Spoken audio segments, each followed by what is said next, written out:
তো hello students, welcome back to my channel learning academy. আজ আমি তোমাদেরকে ক্লাস 5 এর একটা যে ম্যাথ আছে না, ওই দিন নির্ণয়, যে 2010 সালের 1 জানুয়ারি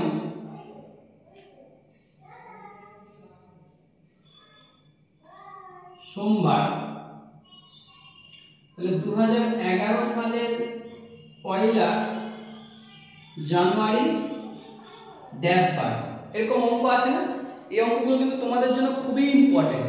এই অঙ্কগুলো কিন্তু পরীক্ষাতে আসবেই তোমাদের, এবং তোমাদেরকে নাম্বারও পেতে হবে।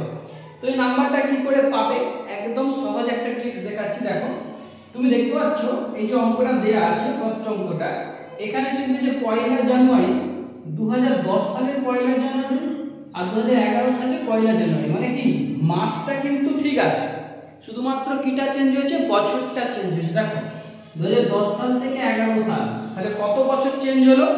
তাহলে আমাদের বছরটা চেঞ্জ হলো, 1 বছর চেঞ্জ হলো। আমাদের তাহলে 1 বছর সমান কতদিন বের করতে হবে? তাহলে 1 বছর সমান কতদিন হয়? 1 বছর সমান 365 দিন। কেন 365 দিন? কারণ 2010 সাল থেকে 11 সালে আসছি, যেহেতু এটা প্রথম সাল, তাই এই সালটা কিন্তু লিপ ইয়ার নয়। আমাকে দেখতে হবে এটা লিপ ইয়ার না লিপ ইয়ার নয়। যেহেতু 365 দিন হচ্ছে, তাহলে এই যে 365 লিপ ইয়ার না হলে 1 বছর সমান 365। এই যে 365 পাচ্ছ, এই 365 কে তুমি কত দিয়ে ভাগ করবে? 7 দিয়ে। যখন বার নির্ণয় করতে হয় তখন সালটাকে আমাকে কত দিয়ে ভাগ করতে হয়? 7 দিয়ে ভাগ করতে হয়। 5 7 35, 15, 7 দুগুণে 14। দেখো বিয়োগ করলে আমরা বিয়োগফলটা কত পাচ্ছি? 1। এইটা আমাদের কাছে ভাইটা। এইখানটাতে ছিল কি বার? সোমবার। এবারে দেখো আমরা 10 সাল থেকে 11 সালতে যাচ্ছি, মানে কি পেছন থেকে সামনের দিকে এগোচ্ছি। যখন আমরা পেছন থেকে সামনের দিকে এগোবো তখন দিনটাও, এখানে যে দিনটা থাকে তার পরের দিন হয়। কি হবে? পরের দিন। তাহলে এখানে 1 আছে, মানে কতদিন পড়বে? 1 দিন। তাহলে সোমবারের পরের দিন কি বার হবে? সোমবারের পরের দিন হবে মঙ্গলবার। তাহলে 2010 সালের 1 জানুয়ারি কিন্তু সোমবার হয়, 2011 সালের 1 জানুয়ারি কি বার হচ্ছে? মঙ্গলবার। তো আশা করছি তোমরা প্রসেসটা বুঝতে পারছো। যখন বার নির্ণয় করতে দিবে এবং তোমাদের মাসটা এবং দিনটা একই থাকবে, তখন সাল টু সাল টোটাল কতদিন সেটা বের করতে হবে। আমি 10 থেকে 11 সাল করেছি, কিন্তু 10 থেকে 13 সাল দিতে পারবো। তাহলে সেক্ষেত্রে 10 থেকে 11, 11 থেকে 12, 12 থেকে 13, 3 বছরের। অত কঠিন তোমাদের দেবে না, একদম সহজই দেবে। তোমাদের দেবে, পাতাতে দেয়া আছে। তো 10 থেকে 11 1 বছর, মানে 365 দিন। এই 365 কে 7 দিয়ে আমি ভাগ করব, দিলে 1 দিন পরে হবে।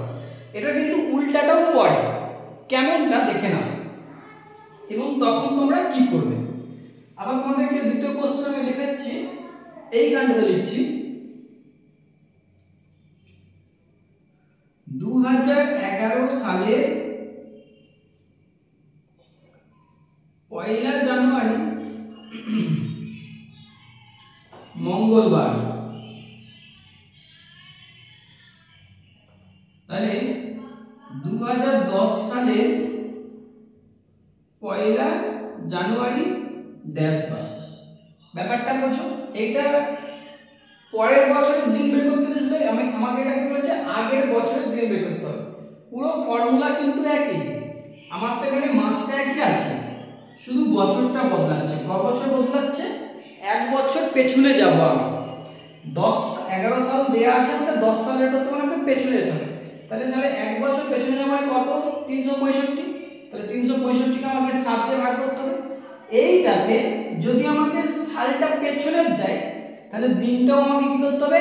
1 দিন পেছনে বার করতে হবে। মানে আমি 365 কে ভাগ করার পরে যে দিনটা পাবো ততদিন পেছনে, মানে তত আগের দিন। কি হবে? আগের দিন। আগের দিন মানে এটা যদি মঙ্গলবার হয়, এর আগের দিন কি বার হবে? সোমবার। ব্যাপারটা বোঝা গেল? এই হচ্ছে তোমাদের এই অঙ্ক করার টেকনিক। মনে রাখতে হবে যে সালটা দেওয়া আছে সেই সালটা লিপ ইয়ার কিনা। যদি লিপ ইয়ার না হয় তাহলে 1 বছর মানে 365 দিন, তাকে 7 দিয়ে ভাগ করতেই হবে। 7 দিয়ে ভাগ করার পরে ভাগশেষ কত হচ্ছে সেটাকে লক্ষ্য করতে হবে। যত ভাগশেষ হবে ততদিন আগে অথবা ততদিন পরে। আগে কেন? যদি আমার মানে কি বলবো, যদি আমার হচ্ছে 11 সাল দেয়া আছে 10 সালে বের করতে হবে তাহলে সেটা আগে বের করতে হবে। আর যদি 10 সাল দেয়া আছে 11 সাল বের করতে তাহলে সেটা পরে বের করতে হবে। যদি পরে বের করতে হবে তাহলে ততদিন পরে, আর যদি আগে বের করতে হবে তাহলে ততদিন আগে। বাকি সমস্ত টেকনিক একই। এরপরে আরেকটা কয়,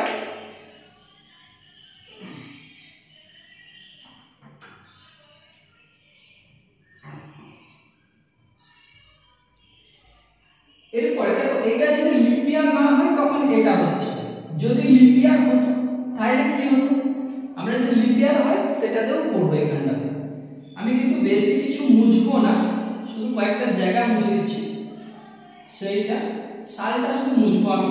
কেন কি বলে দিচ্ছি, দেখো সাপোজ ধরো আমাদের 2012 সালটা কিন্তু লিপিয়ার, তাহলে সেই অনুযায়ী আমি লিখছি কি 2012 সালের 1 জানুয়ারি সোমবার, তাহলে 2013 সালের 1 জানুয়ারি ড্যাশ।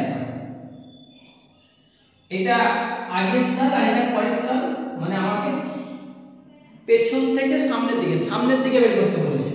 আমি এখানে যদি 2013 সাল থেকে কি হয় 2012 সাল, তাহলে এটা আমাকে আগের সাল বের করতে বলেছে। এখন ব্যাপারটা হচ্ছে 12 থেকে 13 সাল, দেখো এখানে কিন্তু মাসটা দুজনেরই একই আছে 1 জানুয়ারি, তার মানে আমাকে মাসের কোনো কিছু করতে হচ্ছে না। সালটা পার্থক্য আছে, মানে কি আমাকে বের করতে হবে যে কত বছর। 12 থেকে 13 মানে 1 বছর। আবার এই 12 সালটা হচ্ছে তোমার লিপিয়ার সাল, তাহলে লিপিয়ার সাল হলে 1 বছর সমান কতদিন হয় 366 দিন, মানে 12 থেকে 13 সাল মানে কতদিন হবে 366 দিন। সেটা পেলাম। এই 366 কে বার নির্ণয় করতে গেলে কি করতে হয় 7 দিয়ে ভাগ করতে হয়, তাহলে 5 7 35, 16 7 গুণে 14 বিয়োগ করলে 2, তাহলে আমার কত দিন 2 দিন। এবারে যেটা বলা আছে যেহেতু আমি সামনের দিকে এগোচ্ছি, মানে বছরটা সবসময় পেছন থেকে সামনের দিকে আসছে, তাহলে এখানে তাহলে কিসের দিন হবে পরের দিন হবে। আর যদি আমি পেছন দিকে আগাই, মানে 13 সাল থেকে 12 সাল পেছন দিকে যাচ্ছি, তখন আমাকে আগে দিন হিসাব করতে হবে। তাহলে এখানে যেহেতু সামনের থেকে মানে পেছন থেকে সামনের দিকে গেছে, তাহলে পরের দিন হিসাব করব, মানে সোমবারের 2 দিন পর, সোমবারের পরে মঙ্গলবার বুধবার, তাহলে এখানে কি বার হয়ে যাবে বুধবার। তাহলে এখানে তো সেম কন্ডিশন, এখানে তো বুধবার ছিল, তাহলে তার 2 দিন আগে কি বার হবে সোমবার। এই হচ্ছে দুটো টেকনিক, শুধু মাথায় রাখতে হবে যে সালটা লিপিয়ার কিনা। যদি লিপিয়ার হয় তাহলে 366 কে 7 দিয়ে ভাগ করব, ভাগশেষ 2, মানে 2 দিন আগে পরে। আর যদি লিপিয়ার না হয় তাহলে 365 কে 7 দিয়ে ভাগ করব, মানে ভাগশেষ 1, মানে 1 দিন আগে অথবা 1 দিন পরে। এটা হচ্ছে যদি মাসটা আর দিনটা দুজনের সমান থাকে আর বছরে যদি পার্থক্য থাকে তাহলে কি বার হবে সেটা নির্ণয় বছরের হিসাবে। এবারে অনেক সময় কি হয় মাস বছরটা একই আছে মাসটা আলাদা দিয়ে আছে, তাহলে সেটাকে কিভাবে করব তার একটা আলাদা টেকনিক আছে, সেটা আনবো আমাদের পরের ভিডিওতে। যদি তোমাদের আমার পড়ানো অঙ্ক ভালো লেগে থাকে অবশ্যই বলবো আমার চ্যানেলটিকে সাবস্ক্রাইব করো, পাশে থাকা বেল আইকনটিকে অবশ্যই প্রেস করো, এবং সবার প্রথমে আমার টিউশনের সমস্ত ভিডিও পাওয়ার জন্য অবশ্যই বলবো আমাকে সাপোর্ট করতে। আর আমি তোমাদেরকে কিছু হোমওয়ার্ক দিচ্ছি, খাতায় তোমরা করবে। খাতায় করার পরে তোমরা আমাকে কমেন্টে জানাবে তোমাদের অ্যান্সার, কোন কোশ্চেনের অ্যান্সার কত হলো। আমি 1 নাম্বার 2 নাম্বার দিয়ে কোশ্চেনগুলো দিয়ে দিচ্ছি।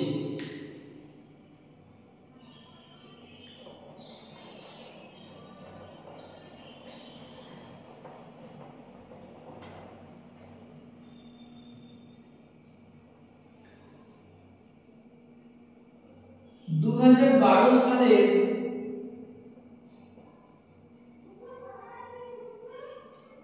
26শে জানুয়ারি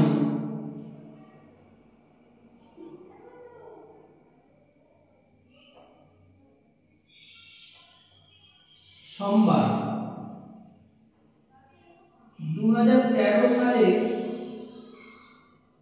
26শে জানুয়ারি ড্যাশ বার। 2010 সালে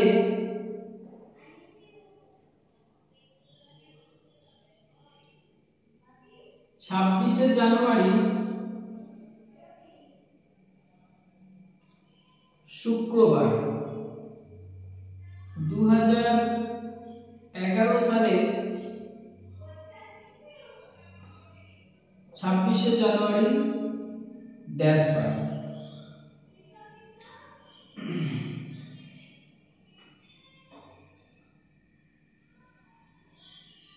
2013 সালের 15ই আগস্ট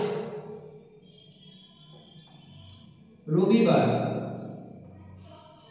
2012 সালের 15ই আগস্ট ড্যাশ বার। তোমরা তোমাদের এই কোশ্চেনগুলো যদি বুঝতে পেরে থাকো ফটাফট অ্যানসার করবে এবং তোমাদের অ্যানসারটা আমাকে কমেন্ট করবে, আমি দেখব কারা ভালো বুঝতে পারলে। যারা বুঝতে পারবে অবশ্যই তাদের আমি অ্যানসারে মানে তোমরা যে উত্তর মানে কমেন্ট করবে তার অবশ্যই আমি রিপ্লাই দেব। আর যারা বুঝতে পারবে তারা আমাকে কমেন্ট করবে, আমি অবশ্যই তাদেরকে অঙ্কগুলো পরের দিন বুঝিয়ে দেবো। তোমাদের বইয়েতে 192, 93 বা 191, 92 পেজেতে এই অঙ্কগুলো দেওয়া আছে। ওই অঙ্কগুলো প্রত্যেকটাই খুব ইম্পর্টেন্ট অঙ্ক আছে, তোমরা কিন্তু সবাই অঙ্কগুলো করবে। পরীক্ষাতে ওই অঙ্ক থেকে আসতে চলেছে। দিন গণনা করার অঙ্ক কিন্তু অবশ্যই তোমাদের পরীক্ষাতে আসবে, তোমরা অবশ্যই করে যাবে।